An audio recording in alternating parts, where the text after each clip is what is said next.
संशुद्धिर्ज्ञानयोगव्यवस्थितिः दानन्दमश्च यज्ञश्च स्वाध्यायस्तप आर्जवम् अहिंसा सत्यमक्रोधस्त्यागः शान्तिरपैशुनम् दया भूतेष्वलो लुप्त्वं मार्दवं ह्रीरचापलम् तेजक्षमा धृतिः शौचम् मद्रोहो नातिमानिता भवन्ति सम्पदं दैवीम् अभिजातस्य भारत दम्भो दर्पोऽभिमानश्च क्रोधः पारुष्यमेव च अज्ञाने चाभिजातस्य पार्थ सम्पदमासुरी दैवी सम्पद्विमोक्षाय निबन्धाय सुरीमता माशु च सम्पदं दैवीम् अभिजातोऽसि पाण्डव प्रवृत्तिं च निवृत्तिं च दैवासुरैव च दैवो विस्तरशः प्रोक्त आसुरं पात मे शृणु प्रवृत्तिं च निवृत्तिं च जना न विदुरासुराः न शौचर्यनापि चाचारो न सत्यं तेषु विद्यते असत्यं प्रतिष्ठन्ते जगदाहुरनीश्वरम् अपरस्पर सम्भूतं किमन्यत् कामहैतुकम् एतां दृष्टिमवष्टभ्य नष्टात्मानोऽल्पबुद्धयः प्रभवन्त्युग्रकर्माणः क्षयाय जगतो हिताः काममाश्रितदुष्पूरन् दम्भमानमदान्विताः मोहात् गृहीत्वा सत्याहान् प्रवर्तन्ते शुचिव्रताः चिन्तामरिमेयं च प्रलयान्तमुपाश्रिताः कामोपभोगकर्मा एतावदिति निश्चिताः आशापाशशतैर्बद्धाः कामक्रोधपरायणाः ईहन्ति कामभोगार्थं मन्यान्येनार्थसञ्चयान् इदमद्य मया लब्धं इमं प्राप्स्ये मनोरथम् इदमस्तीदमपि मे भविष्यति पुनर्धनम् असौ मया हतः शत्रुर्हनिष्ये चापरानपि ईश्वरोऽहं भोगी सिद्धोऽहं बलवान् सुखी आढ्योऽभिजनवानस्मि कोऽन्योऽस्ति सदृशो मया यक्षे दास्यामि मोदिष्य इत्यज्ञानविमोहिताः अनेकचित्तविभ्रान्ता मोहजालसमावृताः प्रसक्ताः कामभोगेषु पतन्ति नरकेषु च आत्मसम्भाविता स्तब्धा धनमानमदान्विताः यजन्ते नाम यज्ञस्य दम्भेनाविधिपूर्वकम् अहङ्कारं बलं दर्पं कामं क्रोधं च संश्रिताः मामात्मपरदेहेषु द्वद्विषन्तोऽभ्यसूयकाः तानहन्विषचक्रूरान् संसारेषु नराधमान् क्षिपाम्यजस्रमशुभानाशुश्रुमणोनुषु आसुरीयोनिनापन्ना मूढा जन्मनि जन्मनि मां प्राप्यैव कौन्तेय ततो यान्त्यरमां गतिं त्रिविधं नरकस्येदं द्वारन्नाशनमात्मनः कामक्रोधस्तलोभस्तस्मादेतत्त्रयं त्यजेत् एतैर्विमुक्तः कौन्तेय तमोद्वारैस्त्रिभिर्नरः आचरन्यात्मनः श्रेयस्ततो याति परां गतिं यः शास्त्रविधिमुत्सृज्य वर्तते कामकारकः न स सिद्धिमवाप्नोति न सुखं न परां गतिं तस्मात् शास्त्रप्रमाणन्ते कार्यकार्यव्यवस्थितौ ज्ञात्वा शास्त्रविधानोक्तं कर्म कर्तुमिहार्हसि। ॐ तत्सदिति श्रीमद्भगवद्गीतासु उपनिषत्सु ब्रह्मविद्यायां योगशास्त्रे श्रीकृष्णार्जुनसंवादे दैवासुरसम्पद्विभागयोगो नाम षोडशोऽध्यायः। अथ सप्तदशोऽध्यायः। अर्जुन उवाच ये शास्त्रविधिमुत्सृज्य यजन्ते श्रद्धयान्विताः तेषां निष्ठा तु का कृष्ण सत्त्वमाहो रजस्तमः। श्रीभगवानुवाच त्रिविधा भवति श्रद्धा विहीना सा स्वभावजा सात्विकी राजसी चैव तामसी चेति तां शृणु। सत्त्वानुरूपा सर्वस्य श्रद्धा भवति भारत। श्रद्धामयोऽयं पुरुषो यो यच्छ्रद्धः स एव सः। यजन्ते सात्विका देवान् यक्षरक्षांसि वाजसाः प्रेतान् भूतगणांशान्ये यजन्ते तामसा जनाः। अशास्त्रविहितं घोरं तप्यन्ते ये तपो जनाः।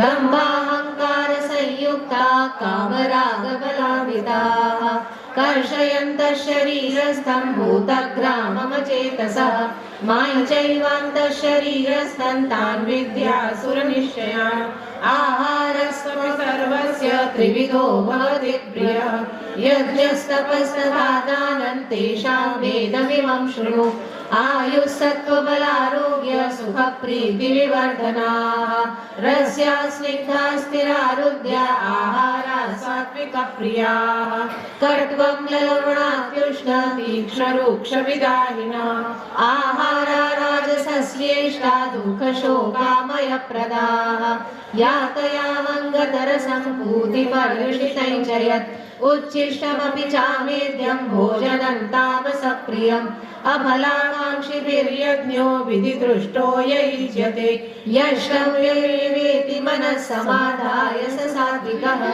अधिसन्धाय तु फलं धर्मार्थमपि चैव यत् युज्यते भरतश्रेष्ठ तयज्ञं विद्धि राजसं विधिहीनमसृष्टान्नं मन्त्रहीनमदक्षिणं श्रद्धाविरहितं यज्ञं तामसं परिचक्षते देवद्विजगुरुप्राज्ञ पूजनं शौचमार्जवम् ब्रह्मचर्यमहिंसा च शारीरं तप उच्यते अनुद्वेगकरं वाक्यं सत्यं प्रियहितं च यत् स्वाध्यायाभ्यासं चैव वाङ्मयं तप उच्यते मनः प्रसादः सौम्यत्वं मौनमात्मविनिग्रहः भावसंशुद्धिरित्येतत् तपो मानसमुच्यते श्रद्धया परया तप्तं तपस्तस्त्रिविधं नरैः अफलाकाङ्क्षिभिर्युक्तैः सात्विकं परिचक्षते सत्कारमानपूजार्थं तपोदम्भेन चैव यत् क्रियते तदिह प्रोक्तं राजसं जलमध्रुवं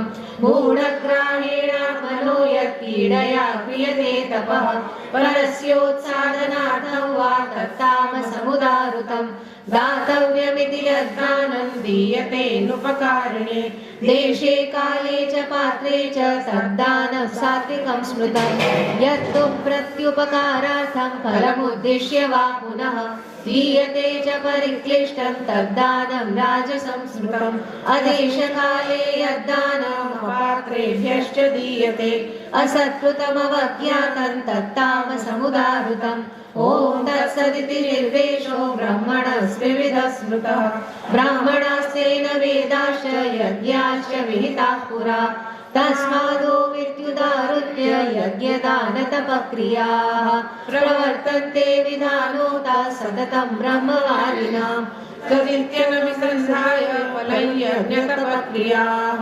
दानक्रियाश्च त्रिविधा श्रूयन्ते मोक्षकाङ्क्षिभिः सद्भावे साधुभावे च सदित्येतत् प्रयुज्यते प्रशस्ते कर्मणि तथा सच्छब्दः पार्थयुज्यते यज्ञे तपसि दाने च स्थितिः सदिति चोच्यते कर्म चैव तदर्थीयं सदित्येवाभिधीयते अश्रद्धया हुतं दत्तं तपस्तत्तं कृतं च यत् असदित्युच्यते पार्थ न च तत्प्रेत्य नो इह ॐ तत्सदिति श्रीमद्भगवद्गीतासु उपनिषत्सु ब्रह्मविद्यायां योगशास्त्रे श्रीकृष्णार्जुनसंवादे श्रद्धात्रयविभागयोगो नाम सप्तदशोऽध्यायः अथ अष्टादशोऽध्यायः अर्जुन उवाच सन्न्यासस्य महाबाहो तत्त्वमिच्छामि वेदितुं त्यागस्य च ऋषिकेश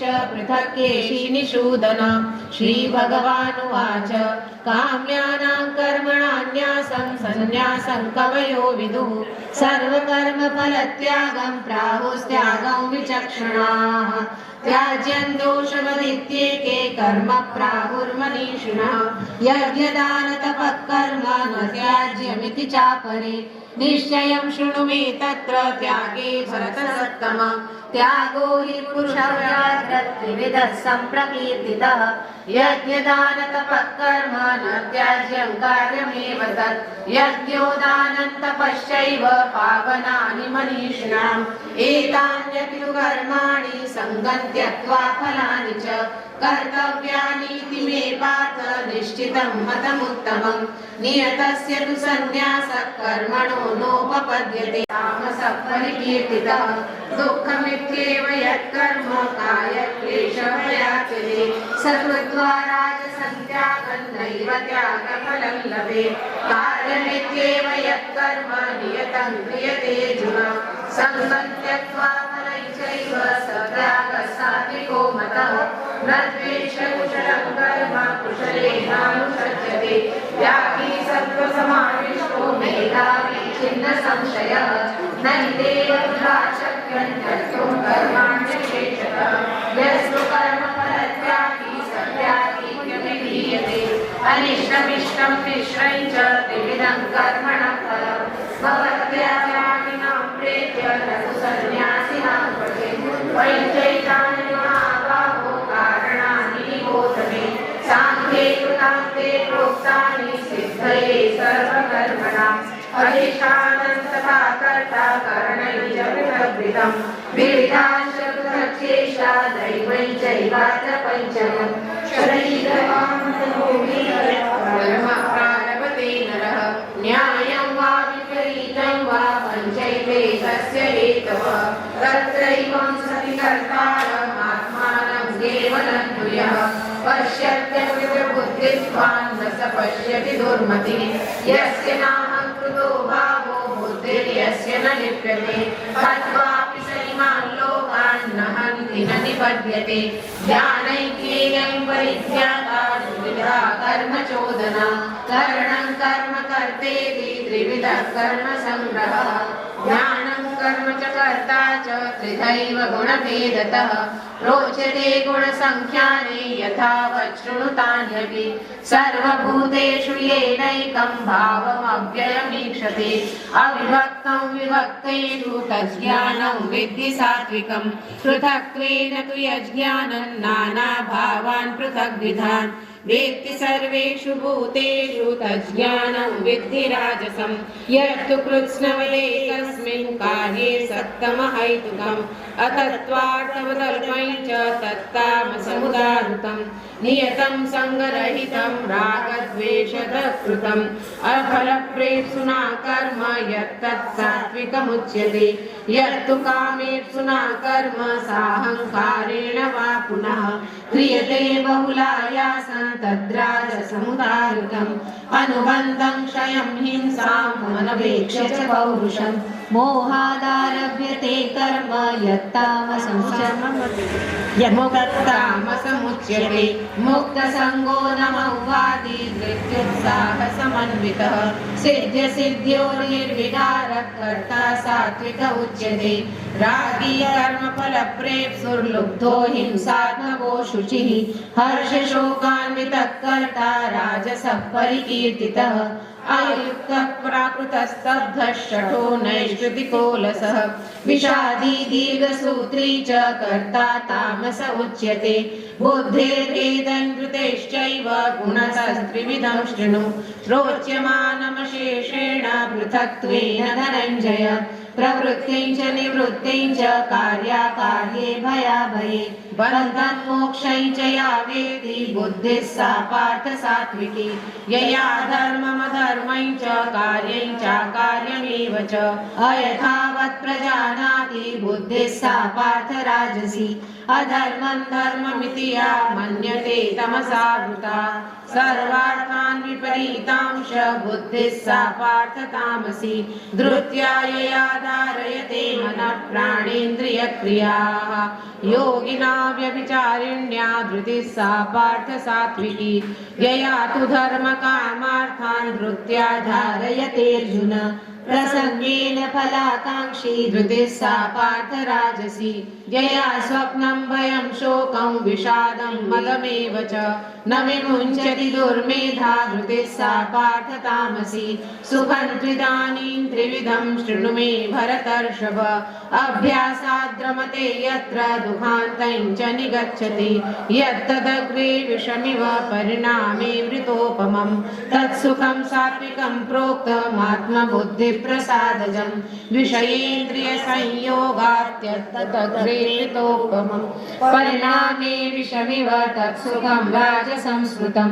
यदग्रे चानुबन्धे च सुखं मोहनमात्मनः निद्रालस्य प्रमादोत्थं तत्तामसमुदाहृतं न तदस्ति पृथिव्यां वा दिवि देवेषु वा पुनः सत्वं प्रकृतिजैर्मुक्तं यदेभिः स्यात् त्रिभिर्गुणैः ब्राह्मणक्षत्रियविषां शूद्राणां च परन्तप कर्माणि प्रविभक्तानि स्वभावप्रभवैर्गुणैः शमोदमस्तपश्शौचं क्षान्तिरार्जवमेव च ज्ञानं विज्ञानमास्तिक्यं ब्रह्मकर्म स्वभावजं शौर्यं तेजो धृतिर्दाक्ष्यं युद्धे चाप्यपलायनं दानमीश्वरभावश्च क्षात्रं कर्म स्वभावजं कृषिगौरक्ष्य वाणिज्यं वैश्यकर्म स्वभावजं परिचर्यात्मकं कर्म शूद्रस्यापि स्वभावजं स्वे स्वे कर्मण्यभिरतः संसिद्धिं लभते नरः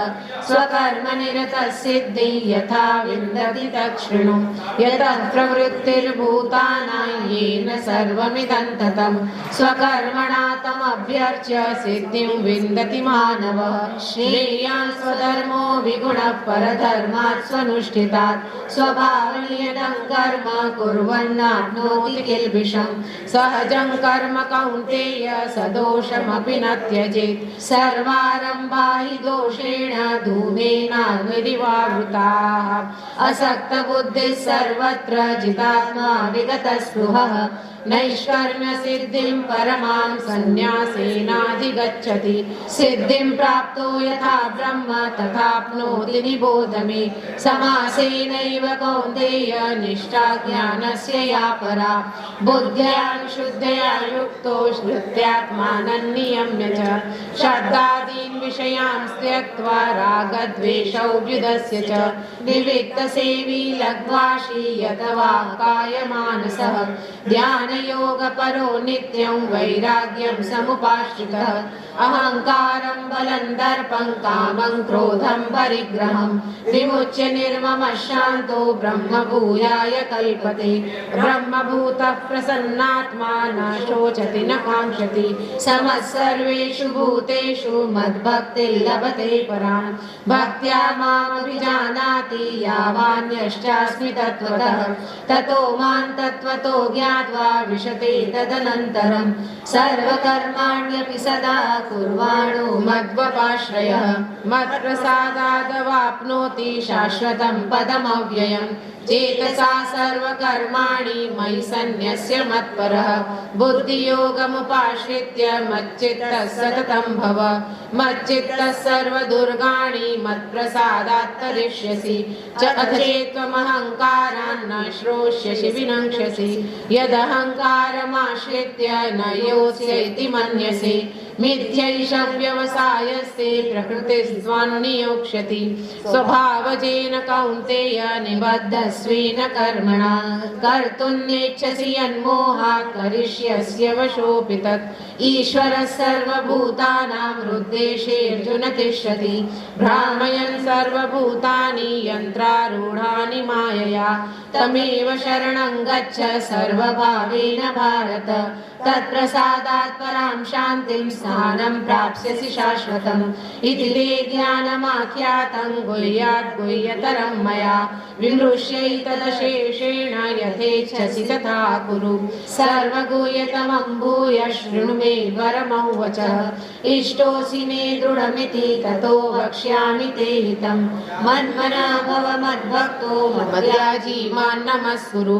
मामे वैष्यसि सत्यन्ते प्रतिजाने प्रियोऽसि मे सर्वधर्मान् परित्यज्य मामेकं शरणं व्रज अहं त्वा सर्वपापेभ्यो मोक्षयिष्यामि मा शुचः इदं ते न तपस्काय न भक्ताय कदाचन न चाशुश्रूषुवे वाच्यं न च माह्योऽभ्यसूयति य इमं परमं गुह्यं मद्भक्तेष्वभिधास्यति भक्तिं मयि परां कृत्वा मामे वैष्यत्य संशयः न च तस्मान् मनुष्य मनुष्येषु कश्चिन्मे प्रियकृत्तमः भविता न च मे तस्मादन्यः प्रियतरो भुवि अध्येष्यते च इमं धर्म्यं संवादमावयोः ज्ञानयज्ञेन तेनाहमिष्टस्यामिति मे मतिः श्रद्धावाननसूयश्च शृणुयादपि यो नरः सोऽपि मुक्तः शुभान् लोकान् प्राप्नुयात् पुण्यकर्मणां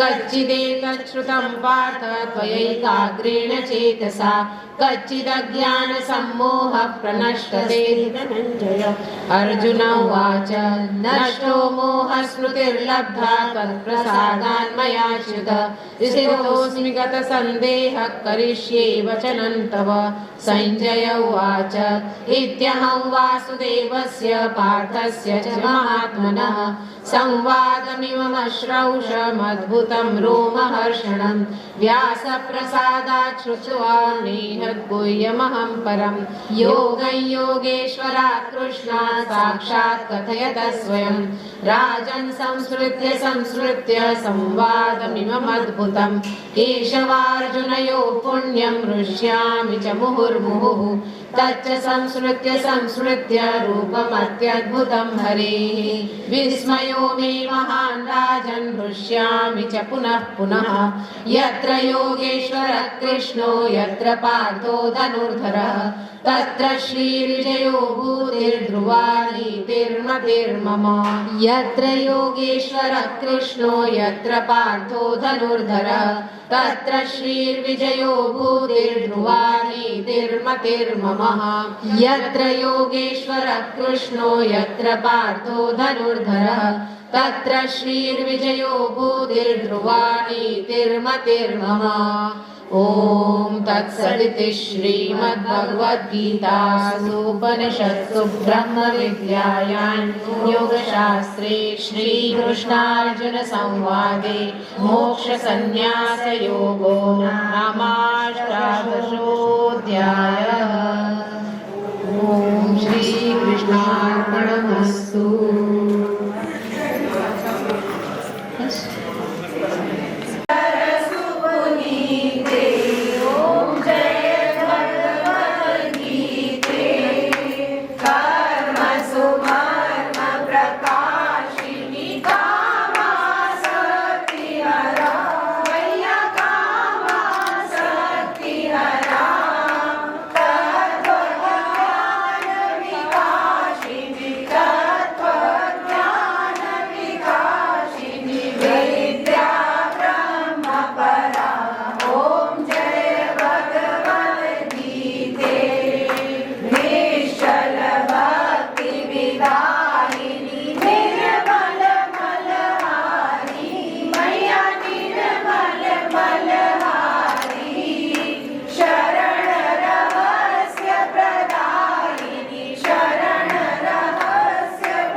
सबके स्वामी। ओम जय जगदीश हरे।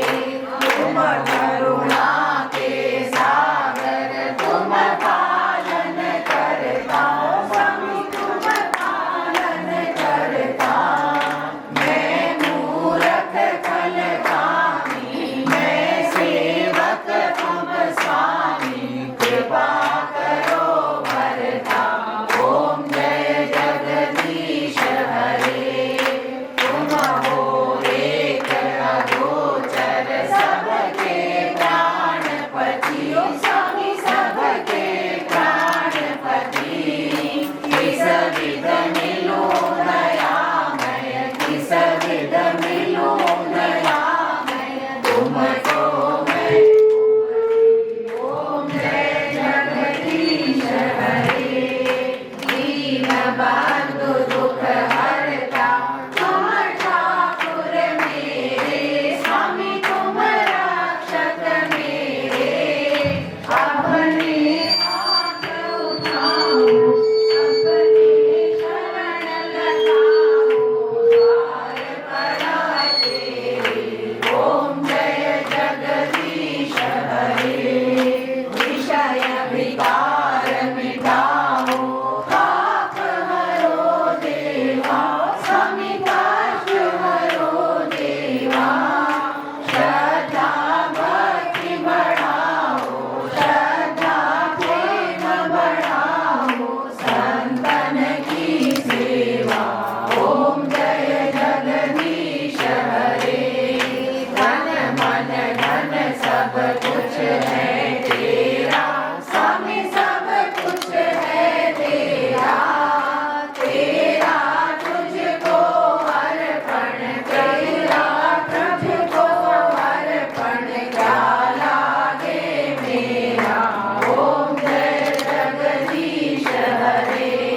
श्याम सुंदर जी की आरती जो कोई नर गावे, स्वामी प्रेम सहित गावे। कहत शिवानंद स्वामी, रटत हरिहर स्वामी, मनवांछित फल पावे। ओम जय जगदीश हरे। ओम जय जगदीश हरे। स्वामी जय जगदीश हरे।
आरती गाऊं, कुंज बिहारी तेरी आरती गाऊं, हे श्याम सुंदर तेरी आरती गाऊं, हे सुंदर तेरी आरती गाऊं, हे गिरधर तेरी आरती गाऊं, हे गिरधर तेरी आरती गाऊं, बांके बिहारी तेरी आरती गाऊं।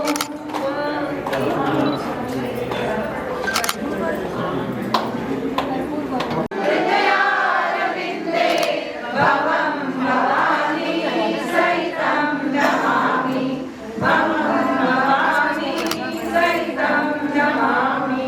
नानासङ्गलवानलिशकारुधरं गरुडध्वजं मङ्गलं पुण्डरीकाक्ष मङ्गलाय तनोहरि।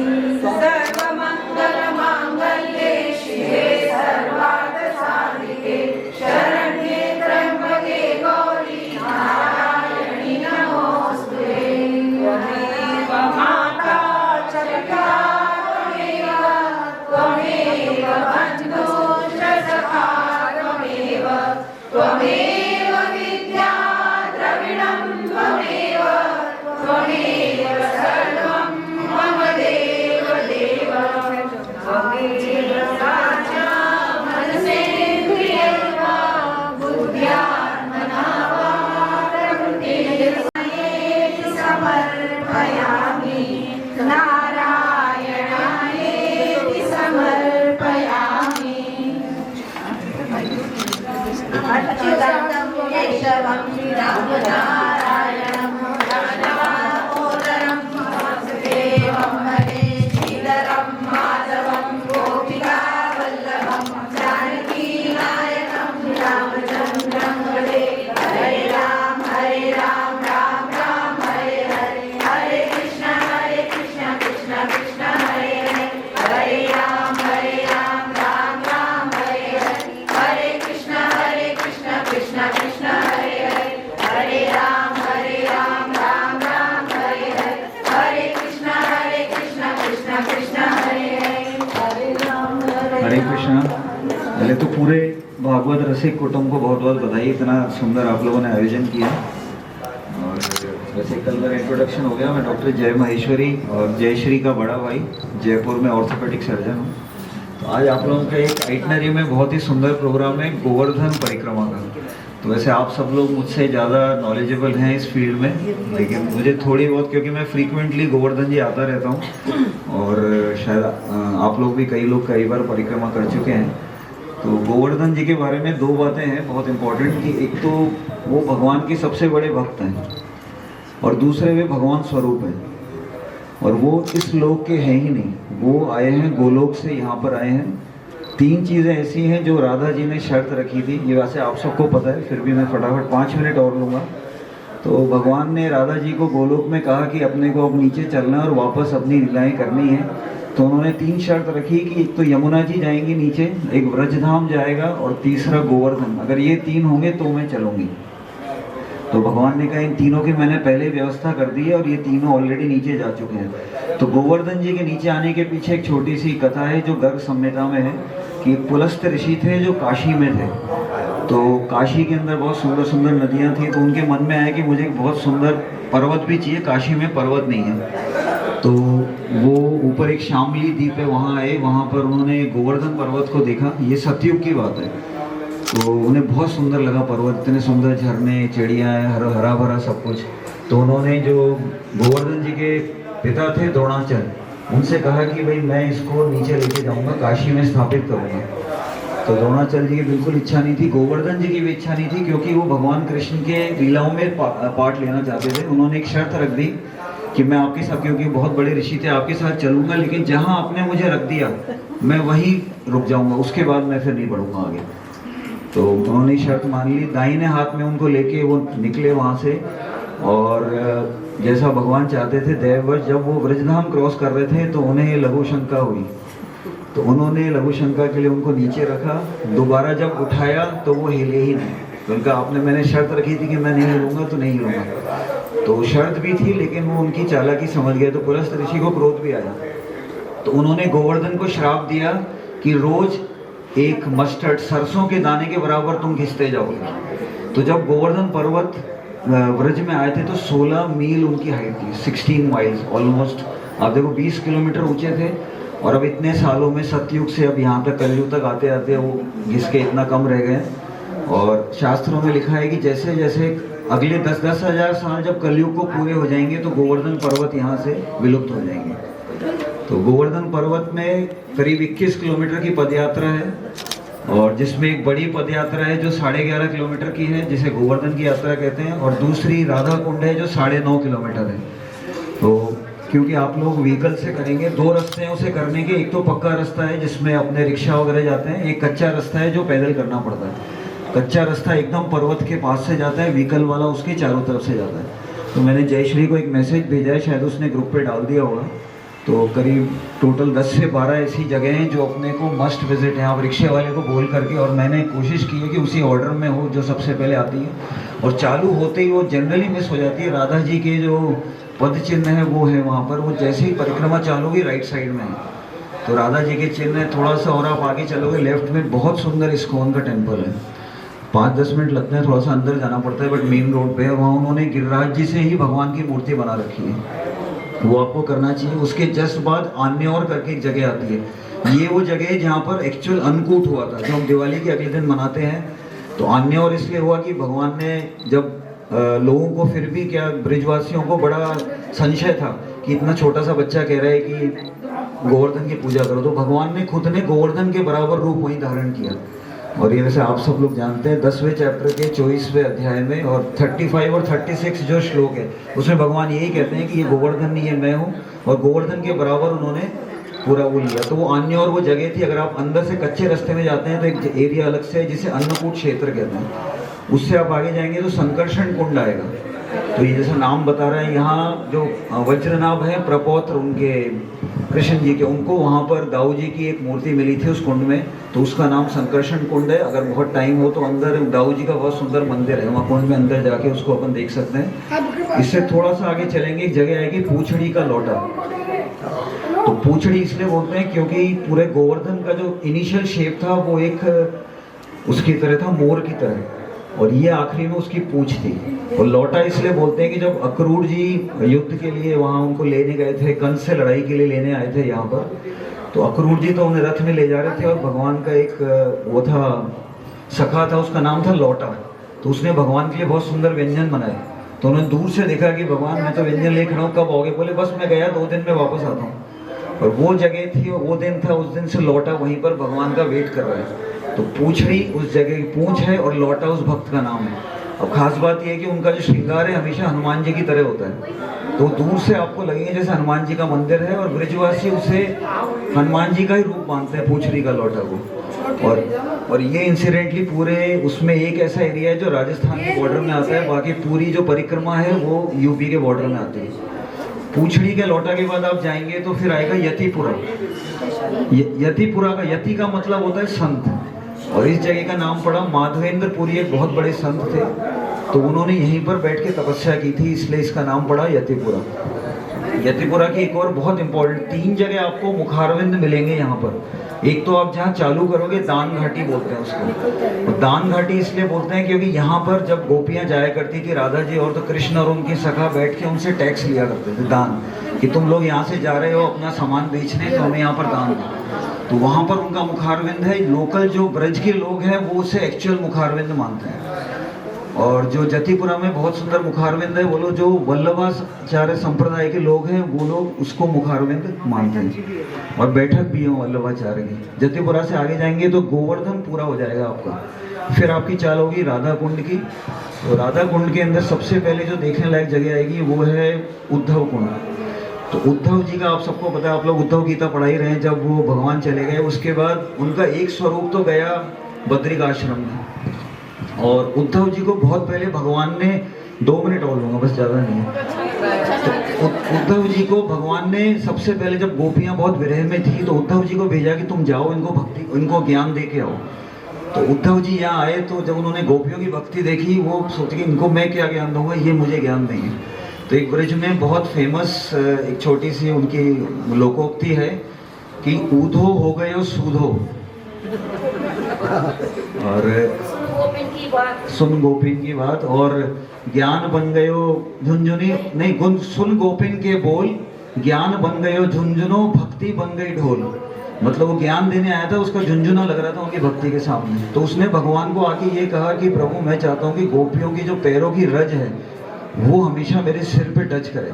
तो भगवान ने कहा उसका एक ही तरीका है कि तुम गोवर्धन में जाकर के और तृण बन जाओ, मतलब घास बन जाओ, तो वहाँ से गोपियाँ जब आएंगी जाएंगी तो उनका पैर तुम्हारे ऊपर से जाएगा। तो फिर ये उद्धव को जब भगवान ऊपर अपने गोलोक धाम प्रयाण कर गए तो जो उनकी 16,108 रानियां थी वो बहुत विरह में थी, मतलब उनका जीना मुश्किल था। तो सबने, नारद जी ने उनको आके कहा कि आपको उद्धव जी से भागवत सुननी चाहिए। तो बोले वो कैसे सुनेंगे? बोले वो खुद तो गए बद्रिकाश्रम, आप गोवर्धन एरिया में जाके और पूजा करो, वो प्रकट होंगे। तो उनकी 16,108 रानियां, वज्रनाभ और परीक्षित ये सब वहाँ आए और उन्होंने उद्धव जी का आह्वान किया। तो वो तृण में से उद्धव जी निकले, उस कुंड में बैठ के 1 महीने तक भगवान की सारी लीलाएं बोली। तो इतना वो लोग रोई 16,108 रानियां, क्योंकि आंसुओं से बना हुआ वो कुंड है, उद्धव कुंड। और उसके बाद आप आगे चलोगे तो इस पूरे परिक्रमा की सबसे पवित्र जगह है राधा कुंड। मतलब एक जगह अगर कहीं किसी को रुकना है तो राधा कुंड है। तो साक्षात राधा जी का स्वरूप है। और उसके बनने के पीछे ही बड़ी इंटरेस्टिंग कहानी है कि भगवान ने एक असुर था वत्सासुर, तो उसका वध किया। तो फिर उसका वध करने के बाद में था वो बछड़े के रूप में। तो जब वो राधा जी के साथ फिर वो लीलाएं करना है, राधा जी ने कहा कि तुम एक बछड़े को मार के आए हो, पहले पवित्र होके आओ। तो भगवान ने कहा वो तो दानव था, उसको मारने में क्या? बोले नहीं, वो दानव जैसा भी था वो बछड़ा था। तो बोले अब तुम जितनी पवित्र नदियाँ हैं उनमें जाके स्नान करके आओ। तो भगवान ने क्या किया, अपने पैर के अंगूठे से जहाँ खड़े थे वहीं पर जमीन पे जोर से गड्ढा किया। तो जितनी भी पवित्र नदियाँ हैं, गंगा जमुना सरस्वती, सब वहाँ आकर के इकट्ठी हो गई और वो श्याम कुंड बन गया। तो उन्होंने अपना श्याम कुंड बनाया। तो राधा जी को छेड़ा, लो मैं तो सारी नदियों को यहाँ बुला लिया, अब तुम क्या करोगे? तो राधा जी और उनकी सखियों ने अपना कंगन तोड़ के कंगन पे जोर से जमीन पे कुरेदा, वहीं सारी नदियाँ प्रवाहित हो गई राधा कुंड। तो राधा कुंड एक तरफ है, श्याम कुंड एकदम इधर से देखेंगे राधा कुंड, पूरा करके जाएंगे वहाँ श्याम कुंड। राधा कुंड में कहते हैं बैठ करके, और जो राधा कृपा कटाक्ष है तो आप सब लोगों ने बोला हुआ, ये उसके एंड में भी आता है कि जो सहस्त्र बार राधा उस कुंड में खड़ा होकर के वो करता है, राधा इस कृपा कटाक्ष का, उससे स्वयं राधा जी आकर के। और आइडियली तो उसमें पैर नहीं डालना चाहिए, कई लोगों को पता नहीं होता है, पैर डुबा के बैठते हैं, जैसे आचमन करते हैं लेकर के अपने ऊपर 3 बार डाल लिया। तो राधा कुंड के बाद फिर हम चलेंगे आगे तो बहुत सारे कुंड आएंगे, विशाखा कुंड, जितनी भी सखियाँ थी सबके नाम के कुंड है, वो टाइम पे डिपेंड करता है, आप उनके दर्शन कर सकते हैं। और उसके बाद फिर आएगा कुसुम सरोवर। तो कुसुम सरोवर, जब ये मोर की तरह मैंने आपको बताया था, कुसुम सरोवर को उसका फेस मानते हैं गोवर्धन जी को। और यहाँ पर भगवान ने बहुत सारी और लीलाएं की थी राधा जी के साथ में। कुसुम सरोवर के बाद एक और बहुत इंपॉर्टेंट जगह आती है मानसी गंगा। तो मानसी गंगा को मानसी गंगा क्यों कहते हैं? कि भगवान ने अपने मन से प्रकट की वो गंगा, और उसको करने का ही कारण था, एक अरिष्टासुर को उन्होंने मारा था जो बैल के रूप में था ये। तो उन्हें नंद महाराज ने कहा, बोले दानव तो था लेकिन ये बैल था और गाय की जाति से था, तुम जा करके और गंगा स्नान करके आओ। बोले कोई दिक्कत नहीं है, मैं यही गंगा जी को बुला लेता हूँ। तो उन्होंने मन से आह्वान किया। वहाँ पर ही बहुत सुंदर मुखारविंद है। तो ये जो मुखारविंद है, जो गौड़ी वैष्णव संप्रदाय के लोग हैं वो इस मुखारविंद को मानते हैं, मानसी गंगा को। और मानसी गंगा में बहुत अच्छे स्प्रिंकलर लगे हुए हैं जो सीधे वहाँ का पानी आता है। तो वहाँ तो ज़रूर एंड में अपने को वहाँ स्नान करना ही करना है। मानसी गंगा में बहुत अच्छा मुखारविंद है। तीनों जगह जो मैंने मुखारविंद बताए, वहाँ दूध के स्नान का बहुत महत्व है, क्योंकि जो एक्चुअल लीला हुई थी जो आप सब जानते हैं। तो उसके बाद इंद्र को अपने ऊपर बहुत वो डिप्रेशन हुआ कि यार मैंने पूरे जगत के स्वामी का टेस्ट लेना चाहा जो भी। तो उसने ऐरावत को बुलाया और सुरभि जो गाय थी उसको बुलाया। तो ऐरावत और सुरभि ने मिलके भगवान कृष्ण का और गोवर्धन का वहाँ पर अभिषेक किया। तो इसलिए तीनों में से जहाँ भी आप रुको वहाँ दूध से गोवर्धन की शिला का अभिषेक करने का, चाहे मानसी गंगा में करें, चाहे जतिपुरा में करें, चाहे दान घाटी में करें, वो करना बहुत बढ़िया है। और नेक्स्ट टाइम एक्स्ट्रा टाइम लेके आइए। जो कच्चा रास्ता है उसमें ऐरावत के छाप और कई सारे भगवान कृष्ण के पद के छाप, लेकिन वो थोड़ा लंबा रास्ता है तो वो अगली बार के लिए।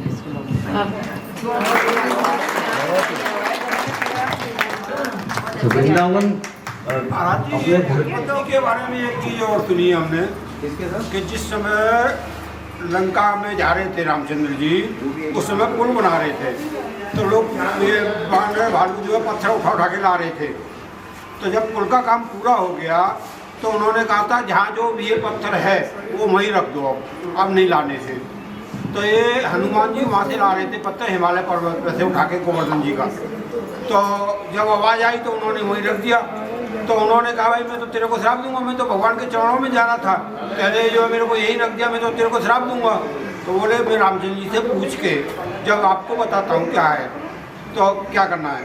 रामचंद्र जी से पूछा, रामचंद्र जी ने कहा कि अगला जन्म में कृष्ण अवतार में लूँगा, जब उन्हीं के ऊपर जो मैं खेलूँगा, सब कुछ वहीं क्रिया करूँगा, सब कुछ करूँगा वहीं, और उस समय उनके पैरों की राजी उनको मिलेगी। ये भी एक मैंने भी सुना है ये वाली एक स्टोरी।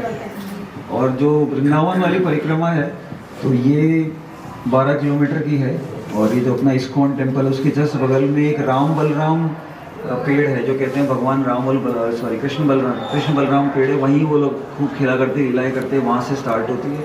बहुत सुंदर परिक्रमा, कई सारे घाट आएंगे रास्ते में, वो आप पे डिपेंड करता है जितनी देर आप रुकना चाहें। और जो करौली में मदन मोहन जी है उनका एक्चुअल विग्रह यही था, तो वो यहाँ से औरंगजेब के कारण वो यहाँ से हटा के ले गया था, उन्होंने उसकी प्रतिमूर्ति यहाँ पर रखी। वो सारे मंदिर आपके रास्ते में पड़ेंगे, जयपुर वाले भी यहीं पर।